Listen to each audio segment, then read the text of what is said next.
Hari Om.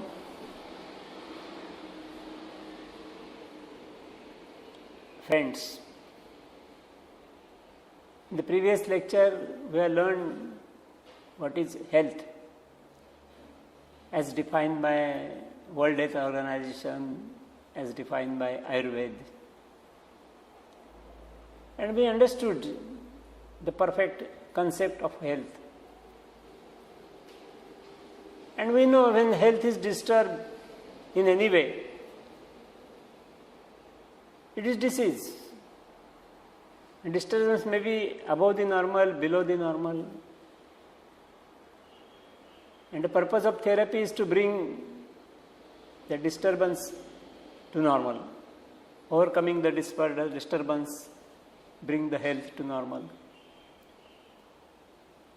Now, to understand the effect of yoga in particular for overcoming these diseases and bringing the health to normal, there is one more important concept of Pancha. That is what I am going to explain in this lecture. Pancha means 5. Kosha, the literally meaning of kosha is covering. So it means 5 coverings. But actually it is not a covering as such.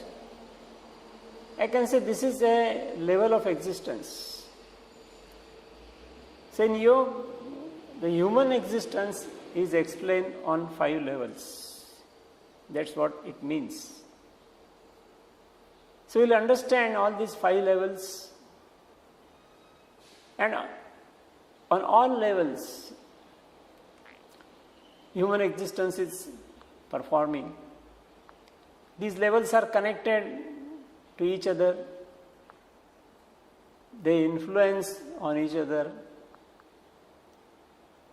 And out of 5, particularly first 3 levels are concerned with the ease and disease also.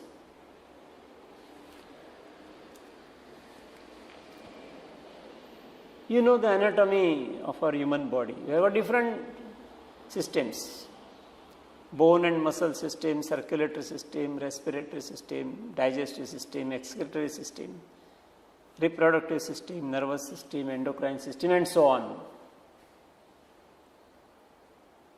All these are actually the different systems, but they all work together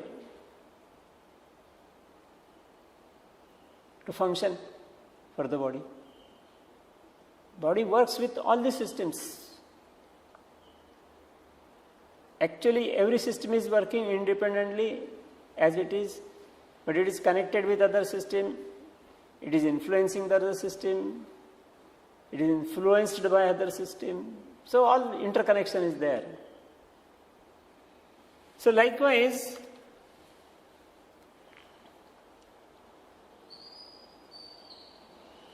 there are some more systems. This is one system. In physiologically, we can say there are a number of systems in the body. But as far as the Panchakosha concept is there, all this body itself, physical body, is one level of existence. Everything physically is only on one level. It is called gross level, because we can observe different organs, we can find different functions, we can carry on different tests, we can know so many things. So everything is physically observable to us. So this is existence on gross level only. It's one of the 5 levels. But just the body, with all systems in perfect order, is not a complete existence of human being.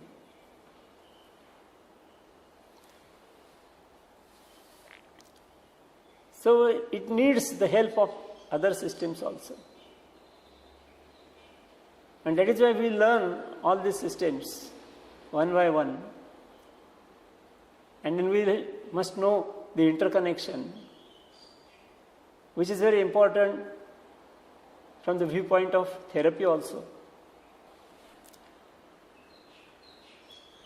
So these 5 systems are enumerated here.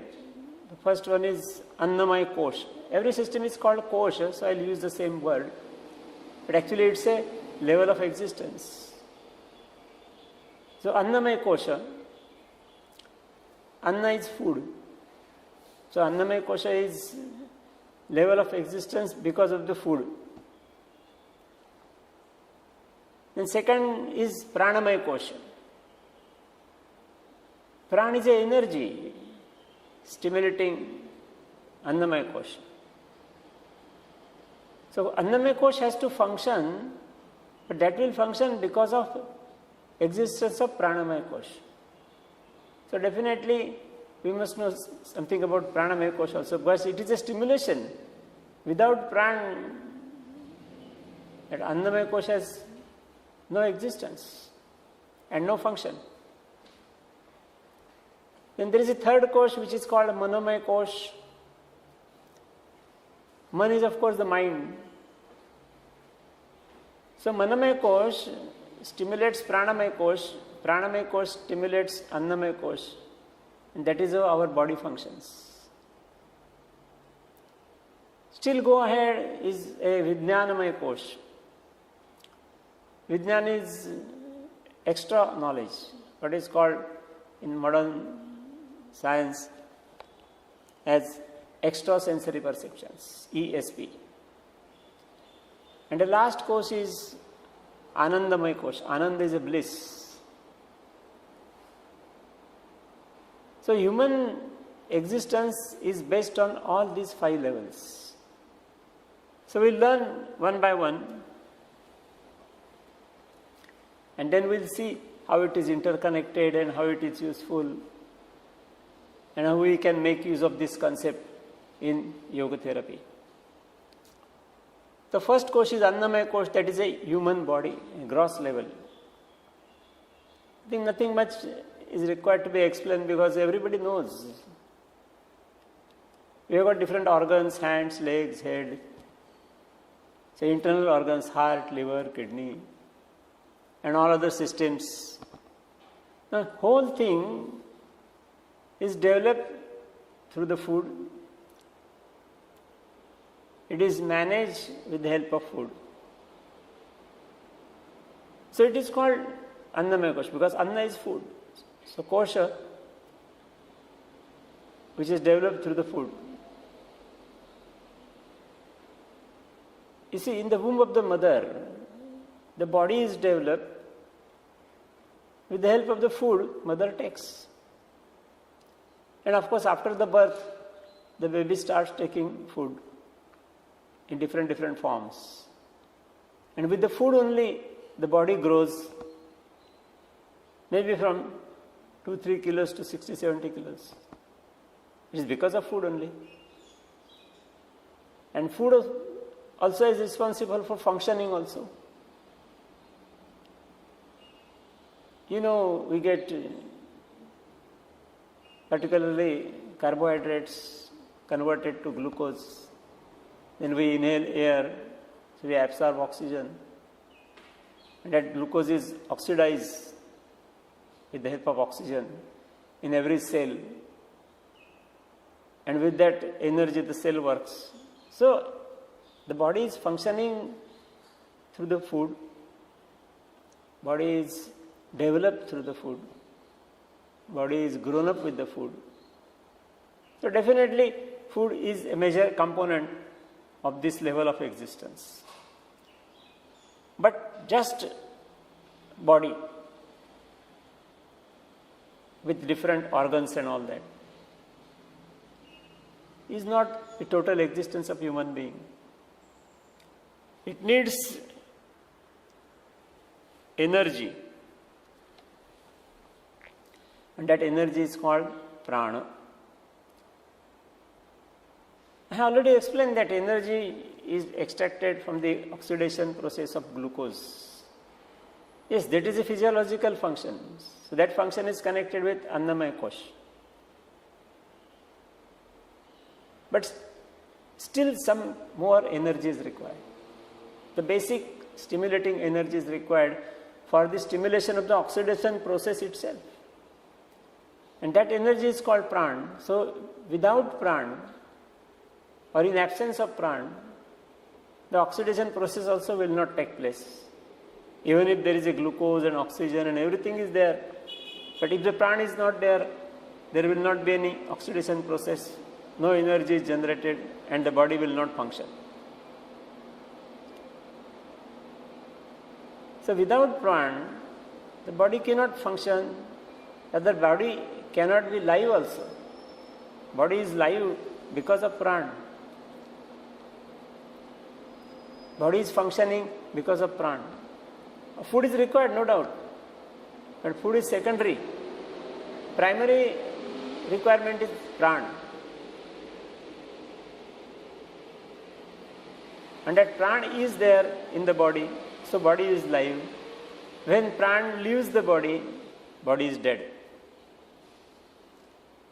What is the difference between live body and dead body?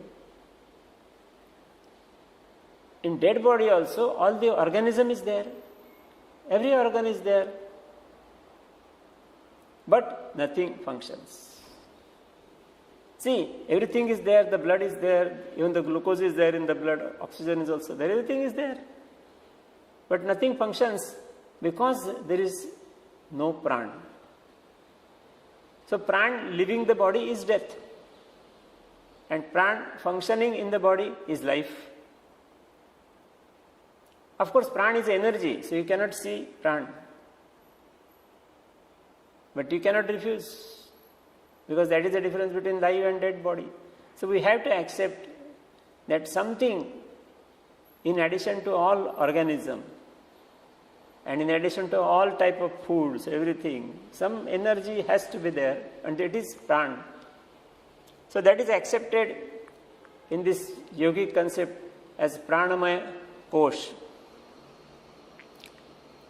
And it is said that every cell of our body is having a pran. So every cell is live as long as the pran is there. And physiology says every cell has got certain life. Some cells may live for few hours. Some cell may live for few months. Some cells are living for few years. And afterwards they die. Why they die? The body is there, everything is there. But still the pran in the particular cell leaves the particular cell, and then cell becomes dead, and then it is thrown out of body. So in our body, thousands and thousands cells are dying every now and then. But of course new cells take place and we don't know what is happening in the body. But it is actually happens. So pran in the particular cell leaves, so that cell is dead, so it is thrown out, the new cell comes.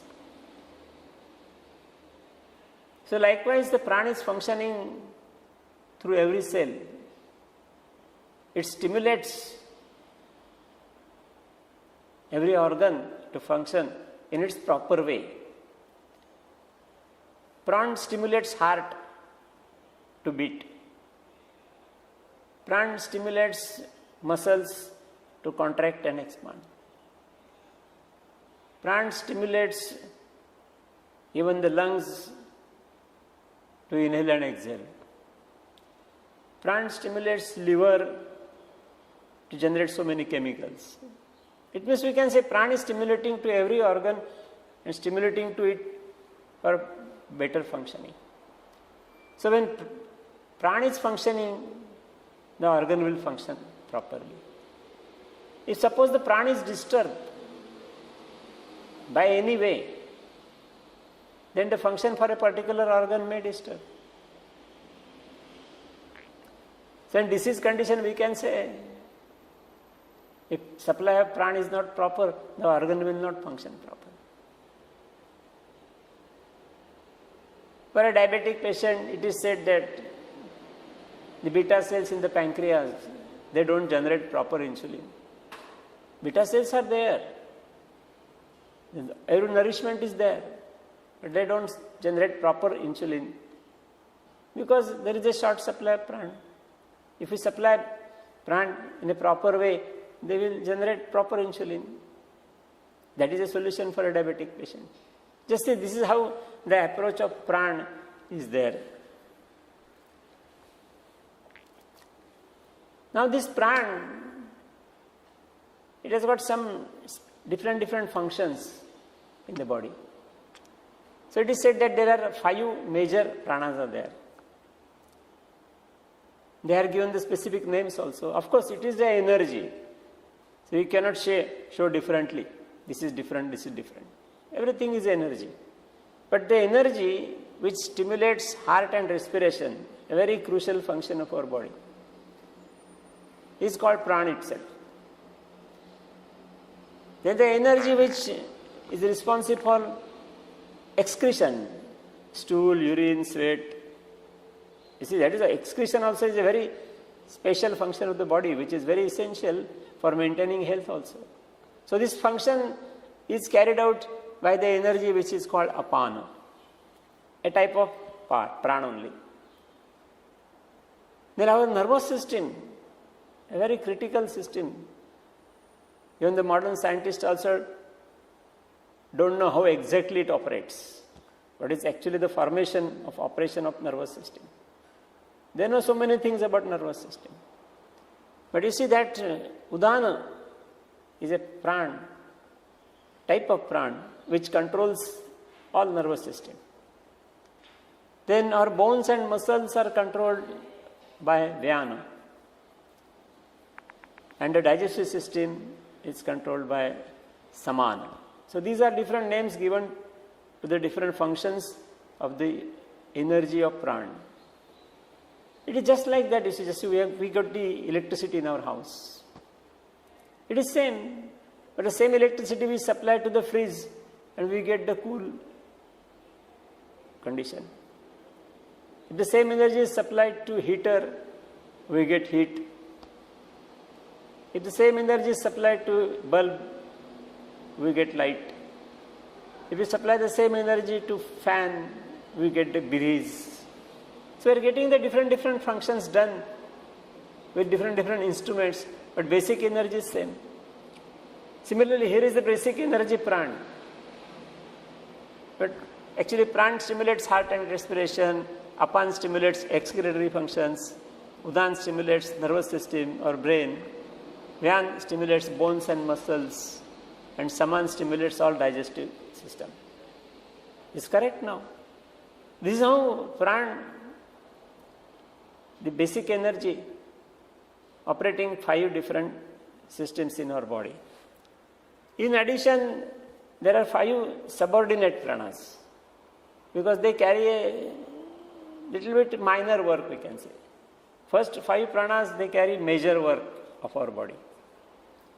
Next 5, they are subordinate pranas. See, that is Naga. This is the name of the particular energy. It is controlling the voice. Our voice is controlled through the vocal cords.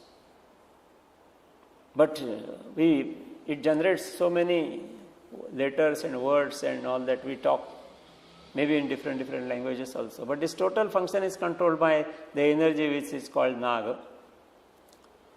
In Kurma, this energy is controlling the eye movements. You know, eye movement, in particular the eyelid movements, they are very fast. The fastest movement, our eyelids are moving continuously, but we don't come to know whether they are moving or not. So they are moving so fast. So that particular movement is carried out by the energy that is called Kurma. Then the Krukala, these are Sanskrit names, of course, that is controlling the hunger and thirst. A very essential need of human being, water and food. But how and when to take? When we get the sensation of hunger and thirst. So definitely it's a very important aspect, important sensation, and that is controlled by the energy called Krukala. In the yawning, we always experience. The science may say that when the carbon dioxide in the lungs increases, the yawning takes place, and we throw all the carbon dioxide and take the fresh air. So it is yawning. Whatever the process is there, but it is controlled by energy Devadatta. That is essential also. Because unless we throw this excess carbon dioxide out, we cannot inhale properly. So that is also an important function of the body. And Dhananjay is an energy for most of the body cells. So likewise, there are 5 main pranas. They are controlling the 5 important functions of the life, major functions of the life. There are 5 subordinate pranas. They control some subordinate functions of the body. So the whole body as such, that is Annamaya Kosh, is controlled by Pranamaya Kosh. There is system of Annamaya Kosh, all different systems. But there is system of Pranamaya Kosh also, 5 important pranas, 5 subordinate pranas. So that is total system of pran is called Pranamaya Kosh. And now definitely you might have understood the importance of Pranamaya Kosh for the function of the body. Without pran, nothing will function. And body will not remain as body itself. Body, it will get decomposed. What is happening after death? When all these pranas leave the body, body becomes dead. And it is also a fact that all the pranas are not leaving the body at the same time. It takes some time. That is why death is declared by legally and of course medically when the heartbeat stops and breathing stops. And that is controlled by prana itself, one of the major prana. But other pranas are there. So even after the cessation of heart and respiration, some of the organs are live. And we know that we can take out the organ and transplant to somebody else also. That technique has been developed by modern science. The eyes are live after death. The liver is live after death. All these things are there, and these organs are utilized. They are implanted to another body and they start functioning. They function for years together after the death of the original body. So definitely some different pranas are there, so we can make use of this technique to utilize the organs, the donation of organs. A new concept has already come in force. So this is all system of prana.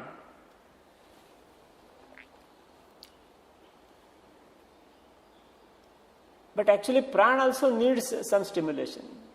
Because it's energy, it will not flow by itself. It will not function by itself. It needs some stimulation, how to work. And that stimulation is from the mind. So we can say mind stimulates pran, and then pran further stimulates body. If pran is there, but there is no stimulation of mind, then body will not function. You see, mind also does not have the physical existence. But it is there. We can experience the results of mind. There is a big science called psychology which is studying the functions of mind. And of course, yoga is also mostly connected with functions of mind. And not only functions, but everything. The whole pran and whole body is controlled by mind. Mind has got tremendous energy. So mind can provide energy to the body, mind can take out energy from the body. So we are coming across so many psychosomatic problems, psychological problems. So definitely mind is there. Everybody has to accept. So mind also is a system not only one mind. But actually mind has no physical existence, so we cannot divide mind in different components. But actually the functions are different. So there are different types of minds depending on the functions of mind. And to go a little deeper, I can say, just as every cell of our body is composed of millions and billions of cells. Maybe bone cell, muscle cell, nerve cell, blood cell, and so on. So every cell has got physical structure. That is Annamaya Kosha. Every cell has got prana also, because it is functioning. Similarly, every cell has got mind also. Yes. So a cell functions through mind and pran. So mind of a particular cell instructs pran for the particular cell, and that particular pran stimulates the function of the particular cell. This is an operational structure of every cell and as total body also.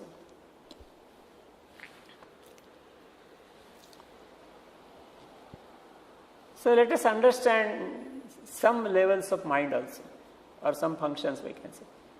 Mind functions in many ways. But now we'll just understand the three basic concepts of mind. The first level of functioning of mind is called conscious mind. Now this conscious mind receives the information about the external world through the sense organs. We have 5 sense organs: eyes, ears, nose, tongue and skin. They are called sense organs because they sense the information about the external world, external to body. So we see the different light, color and pictures through the eyes. We listen different vibrations. Then we can smell the different fragrances, smells. We can taste different tastes through the tongue. And we can experience different type of touch through our skin. So we get the information about external world through 5 sense organs. But this information is forwarded to conscious mind, the function of mind which receives all this information, and then this information is forwarded to the brain. And brain further acts on that. Brain interprets the information and takes some decision, of course with the help of mind, because functioning of brain is also a function of mind only. It is called intelligence, but actually it is also a function of mind. And of course the prana also is there, as we have studied earlier. So the mind, pran, and of course physical body of cells is all working together. So getting information from the external world, processing the information, converting it to knowledge, then taking certain decision, and then giving some reaction. This is happening every now and then. But for this, all 3 systems, they work together. If some of the system is not working properly, there won't be a proper result or proper functioning of our body. And of course, the thinking process is also carried out by the conscious mind. We know, we think about so many things. First we think, then we decide, then we take action. So this is all mental process. The second important function of mind is memory. So storage of all experiences. We experience the different incidences in our life through our sense organs and processing and all, everything is there. And after the complete incidence is over, the whole thing is stored in our subconscious mind. That is called subconscious mind. Subconscious mind is nothing but hard disk of our computer. We prepare a file and then we store in a particular folder and particular drive and so on in our computer. Similarly, when we experience something through 5 sense organs, with conscious mind and with brain, then after that it is stored in subconscious mind and we can access the memory anytime in our life, maybe after 30, 40, 50 years also. There is abundant space we cannot imagine. It is much more than MB and TB and all that. And as far as the science of yoga is concerned, it is accepted that we have the memories for the previous births also. There may be a number of previous births. We have experienced so many things in previous births. So all those is stored in our present mind. But those folders are locked and we don't have the password for them. So we can't access the memory of the previous birth. But at least this birth memory we can access.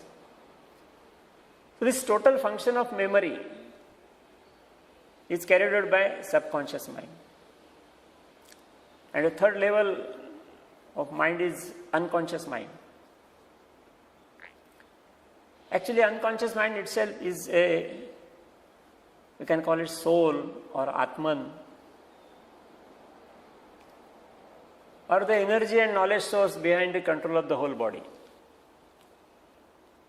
So actually the soul or individual consciousness in modern terminology, it's same.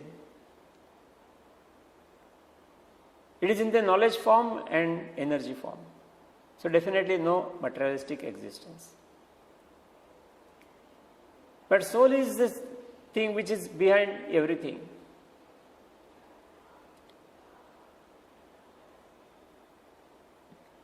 So this is how our mind works on different levels. So this is all manomaya kosh. So mind stimulating pran, pran stimulating body, and then body functions. If you go little ahead for vijnanamaya kosh, jnana is knowledge and vijnana is beyond knowledge. That means something is there beyond knowledge, definitely, because knowledge which is concerned with 5 sense organs, what we experience through our 5 sense organs, that is information that we convert into knowledge. So that is what we call it knowledge or intelligence, and connected with brain. That is the modern science says about. But there is something beyond the knowledge, beyond sensory perceptions. Then we cannot perceive with our senses, but that is there. So there are so many incidences are happening for which the science of yoga says they are siddhis. We call it as miracles.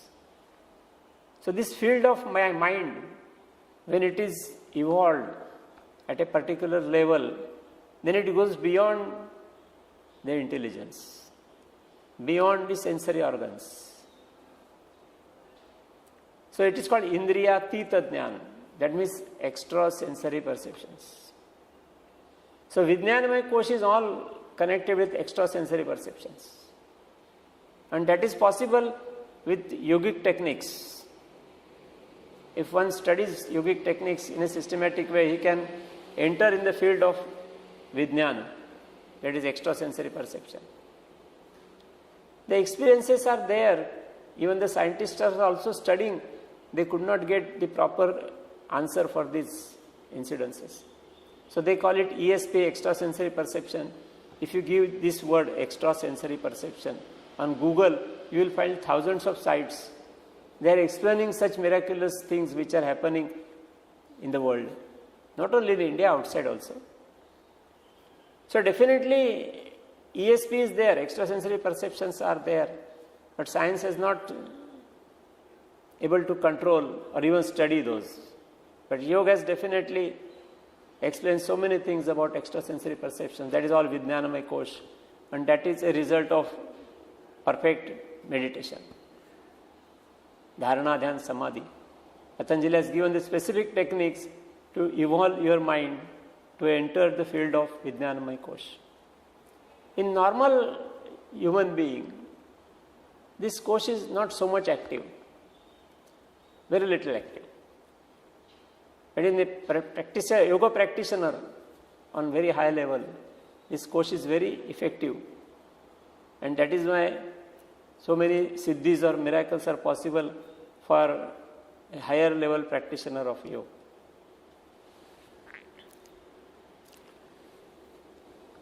And then comes the last, that is Anandamaya Kosh. Now this Ananda word is equivalent to, we can say, bliss. Bliss is not happiness. Bliss is not pleasure.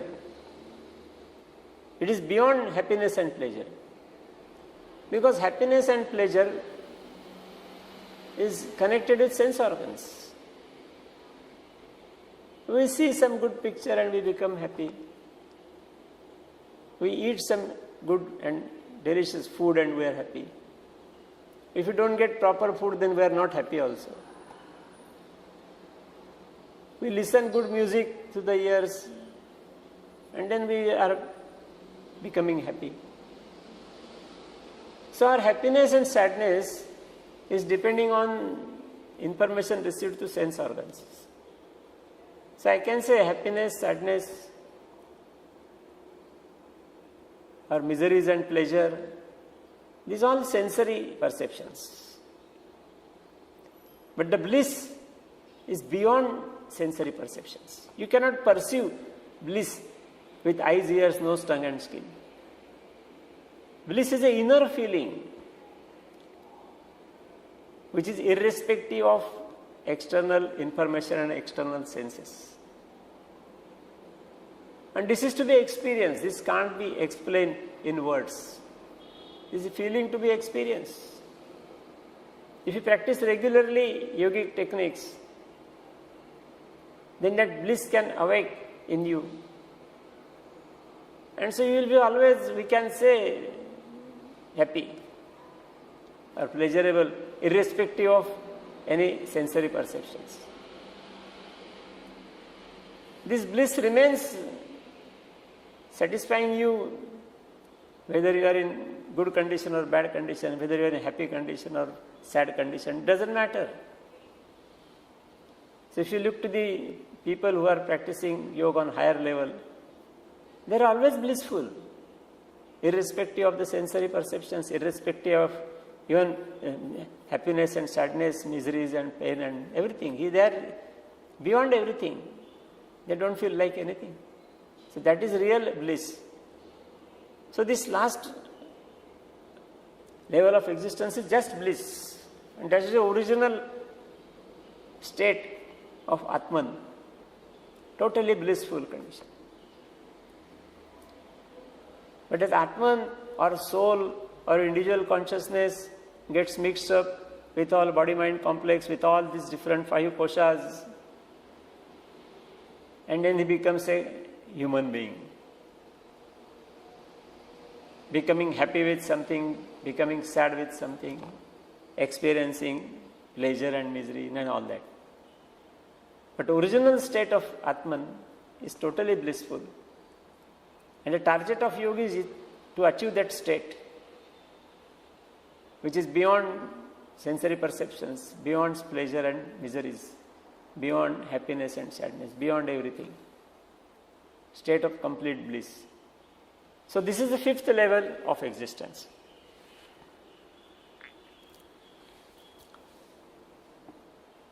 So you understood all these different levels.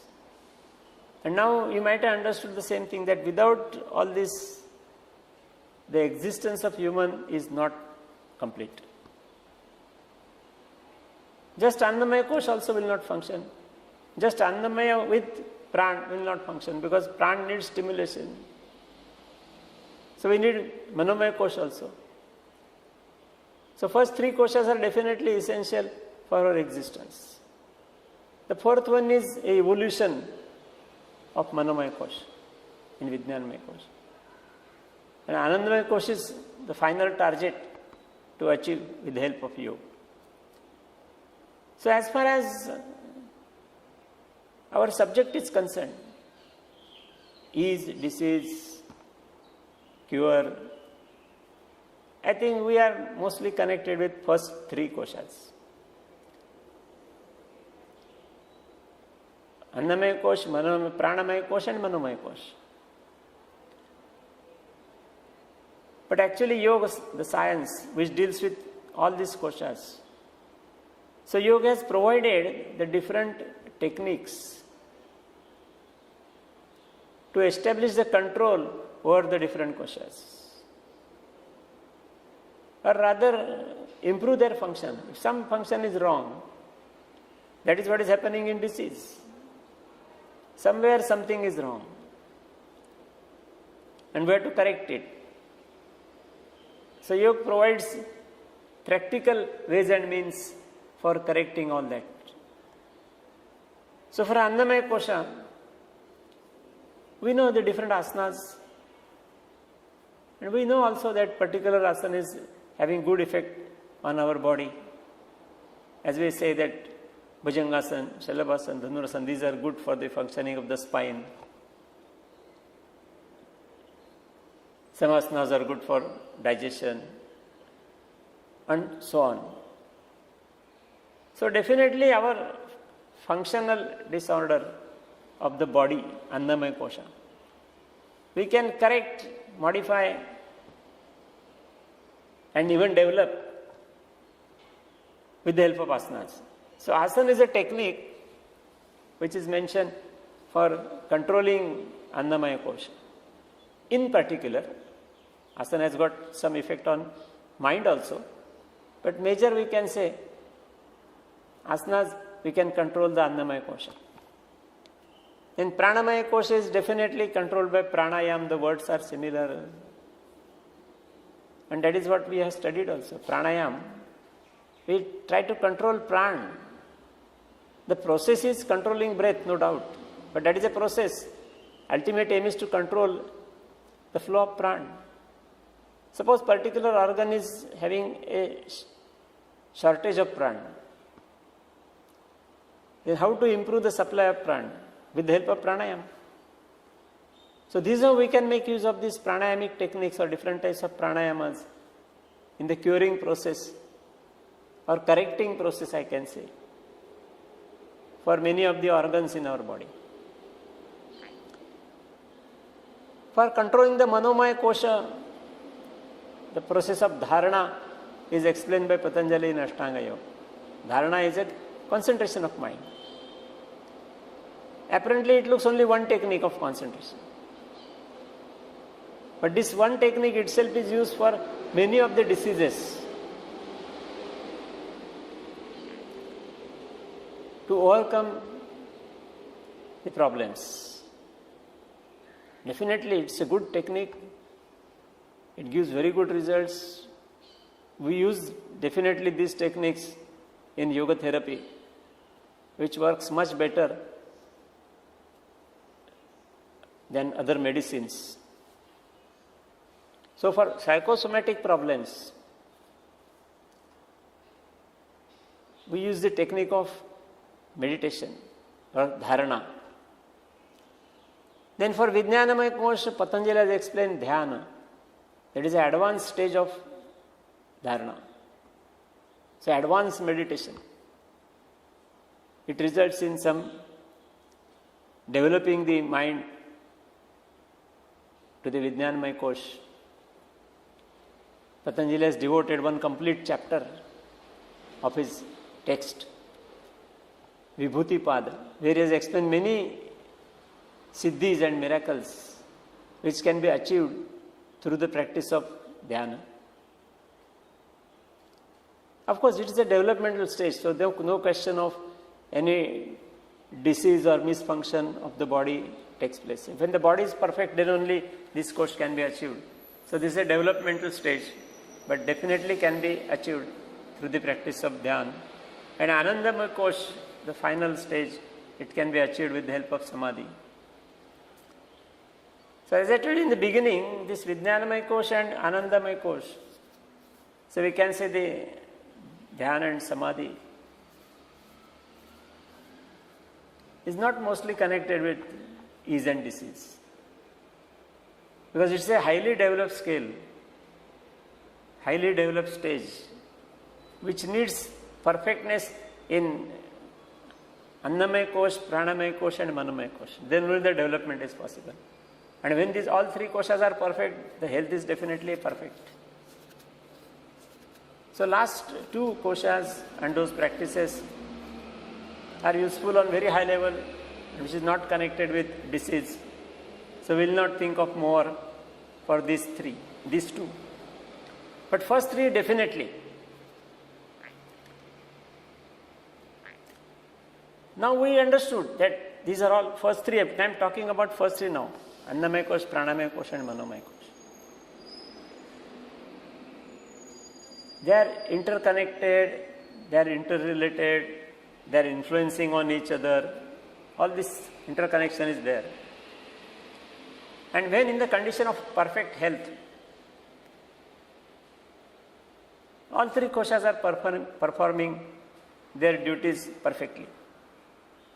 So that is perfect health. So again we can refer to the definition and that it will make more clear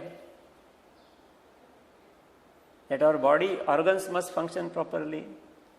There must be proper supply of prana to every organ to function properly, and there must be proper condition of mind also to control prana and body. So all three levels, everything must be perfect for perfect health. But when health is disturbed, that is also our main point. Something somewhere is disturbed. Of course, mind and prana has no physical existence, they are connected to the body. So whatever final result comes out, that is through the body only. And that is what we call it disease. If something is wrong, we find some symptoms, but symptoms are observed on the body itself. So, where the disease is in the body. Because something is not functioning properly. But why that some organ is not functioning properly? That we have to think of from this concept of Panchakosh. And we can say, suppose particular organ is not functioning properly, so that is a disease.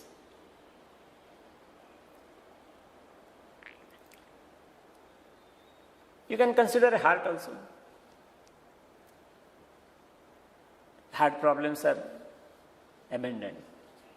Something is serious also. And we know the different problems of heart. Suppose the heart is not functioning properly. What is the cause? The first Annamaya Kosh, that is physical body of heart. Something is wrong.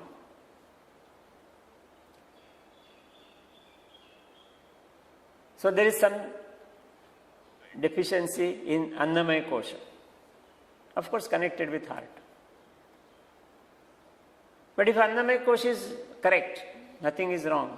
So the function and organism of heart is correct. But if it is not getting proper prana, then it will not function. So the heart problem is there, but cause is not with the heart, but cause is with the prana. Prana is not supplied to heart properly. So if you want to correct this disorder, then you have to do something with prana. If you are just handling only the physical body of heart, with many treatments, maybe with the medicine, maybe something and all that, and if the prana is not supplied properly, the heart will not improve at all with this treatment also. So when there is a deficiency in prana, we have to work on the deficiency, we have to overcome that problem on prana, and which definitely needs help of pranayam, so we can control. So without pranayam that cannot be possible. So just treating heart as an organ is not the solution, but treating prana to give proper stimulation to heart is the solution. Suppose prana also is proper. So Annamaya Kosha for heart is okay, Pranamaya Kosha for heart is okay. But Manomaya Kosha has got some problems. So mind is not properly controlling pran, and so pran is not properly controlling heart, and so the heart disease is there. So you have to treat mind and not only heart or not only pran. So this is what it happens in many of the diseases.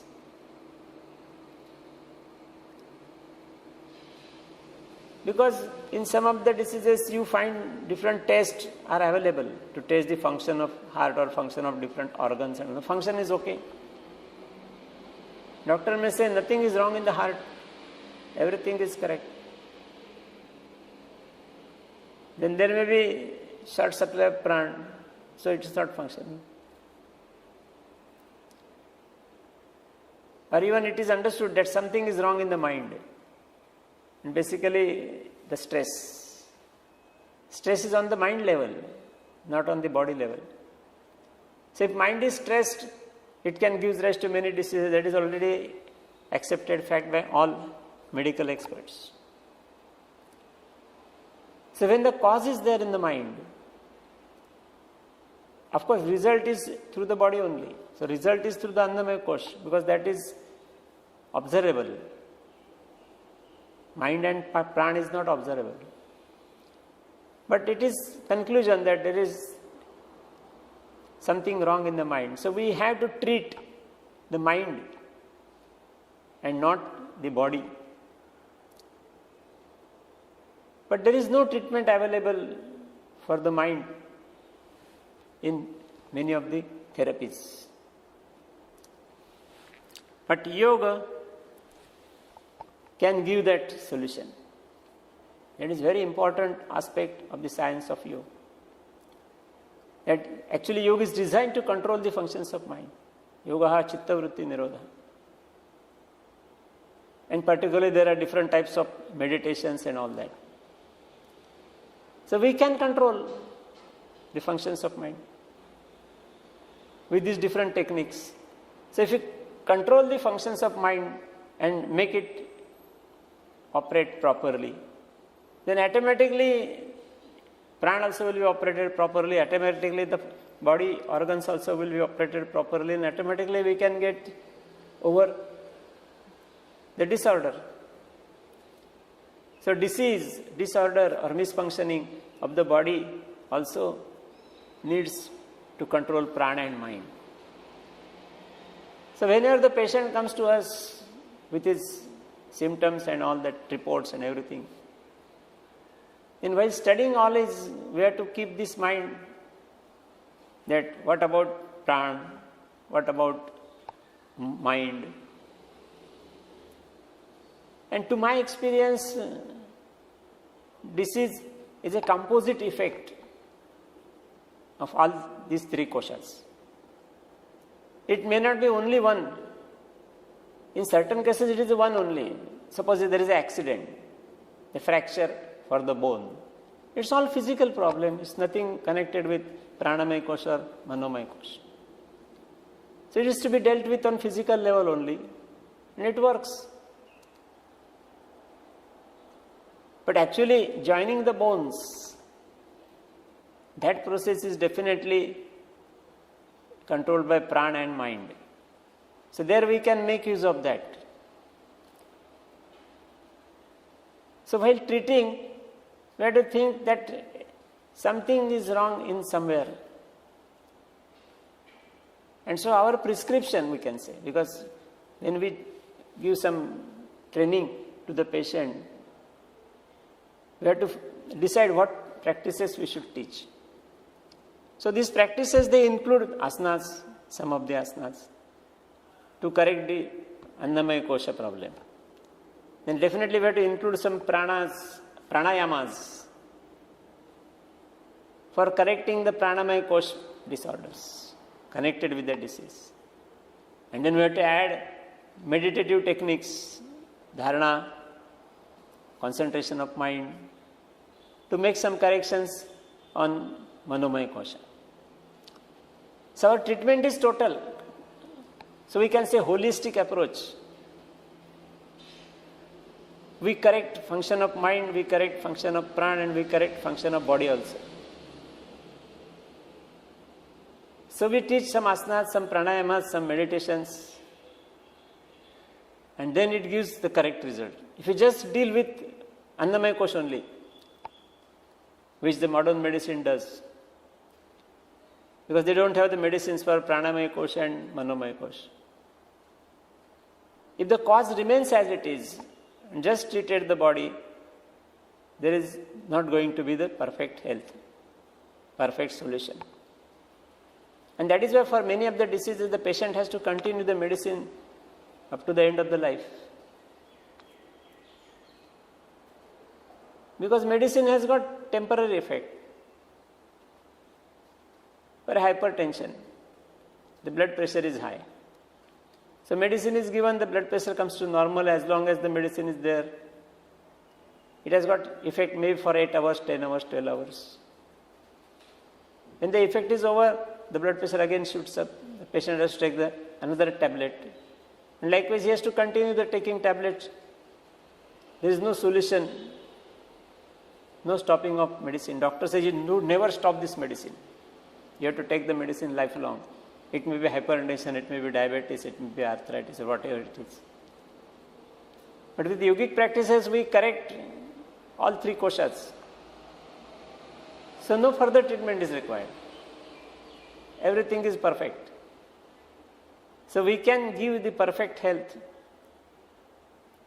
by utilizing all these techniques connected with all 3 particular koshas, dharana, asana, pranayama, and meditation. So we can say there is a holistic treatment given in yoga. And that is the answer why we select all the things together. And that is why yoga therapy gets very good results and some additional positive results also. Whatever abnormality is there, that is taken care of.